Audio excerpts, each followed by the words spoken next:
Hey there, Jason Bagley here. It's been a while since I've shot a video, but it's time to get back into the swing of things.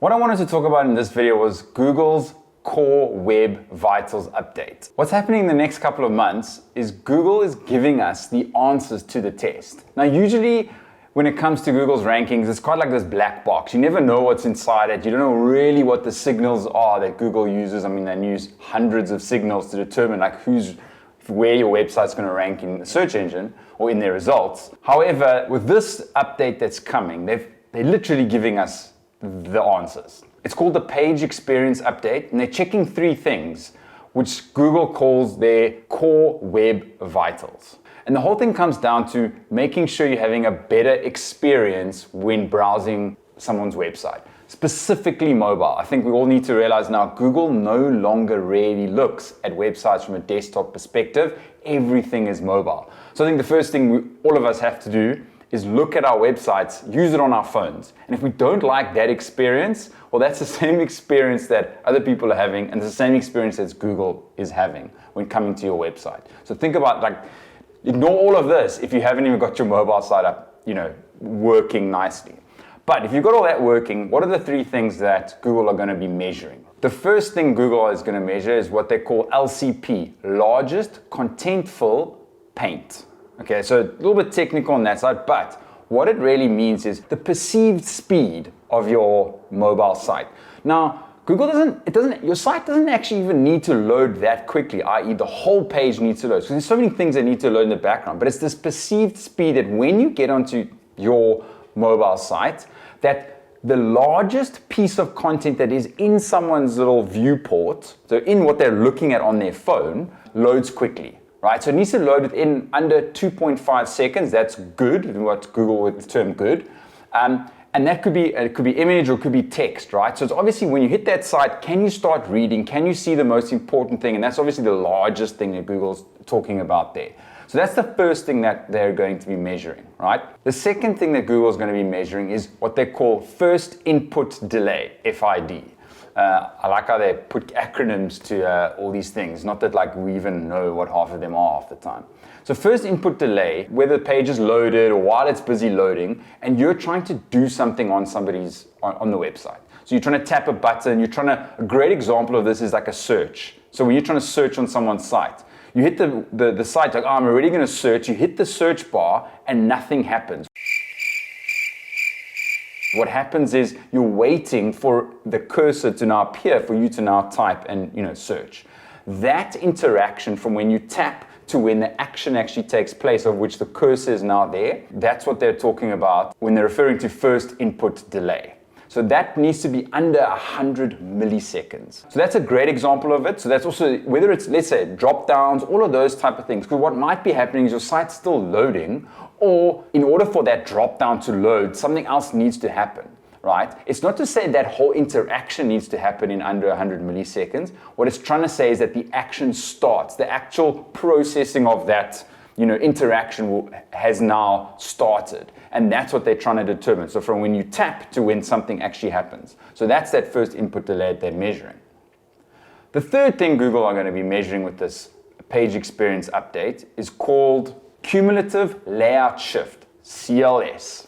This is one of them that drives me crazy. And I'm sure it drives a lot of us crazy when browsing websites. So somebody sends you a link, hey, let's check out this piece of content. You want to open up someone's website or whatever.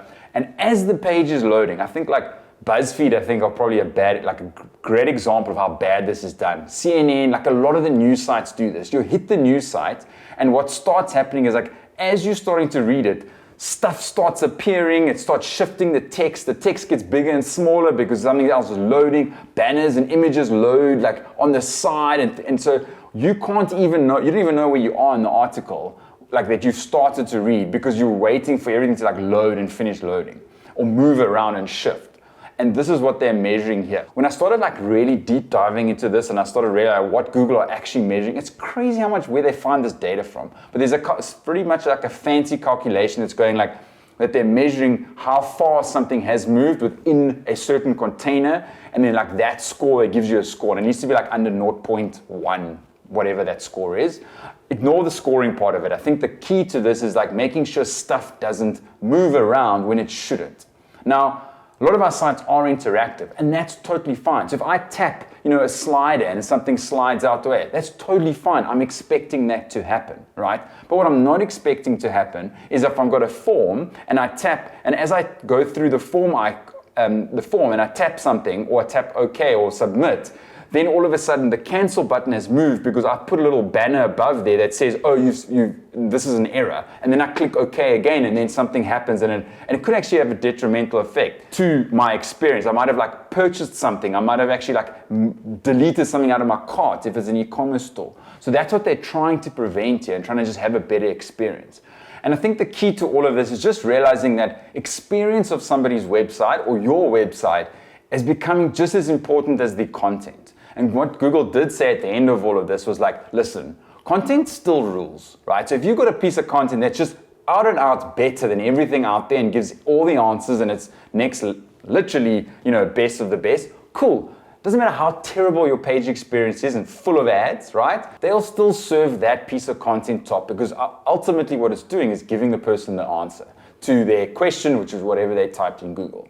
However, when you've got, just like it is, when you've got two candidates sitting in front of you that have the same amount of content, or same exact resume, and in this example, two pieces of content, similar rankings in terms of how Google sees the content, what's going to happen is the person that has the better page experience is going to rank better.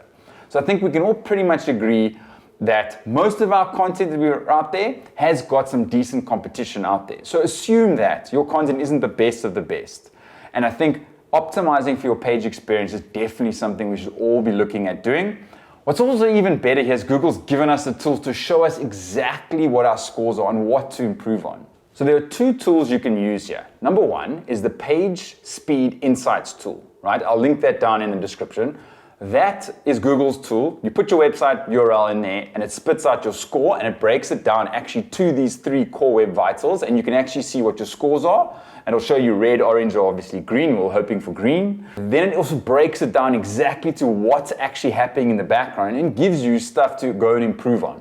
It is technical, so you might have to get your web team to do it, or whoever your web marketing agency is, potentially, they should be able to handle this stuff. Your SEO agency, they should be able to do this stuff for you. So that's the first thing that you can do. And then obviously, one other thing that Google has allowed is in their Google Search Console, where they give you all the insights of what search terms are being used to find your site and all of that. They've got a new report there. That report's called the Page Experience Report, and what that does is it actually goes and analyzes all your pages on your site, and it'll show you which pages are better optimized and which pages are actually ticking the boxes when it comes to these 3 core web vitals. So that's it from this video. I hope you liked it. It was quite a deep dive for me myself. I went in and I did a lot of research. We've got some work to do at SiteCare in terms of improving our score, which is great. So we know exactly what we need to improve on. And if you've got any questions about this or thoughts around this, I'd love to hear your comments about that. Other than that, I'll see you in the next one. Peace.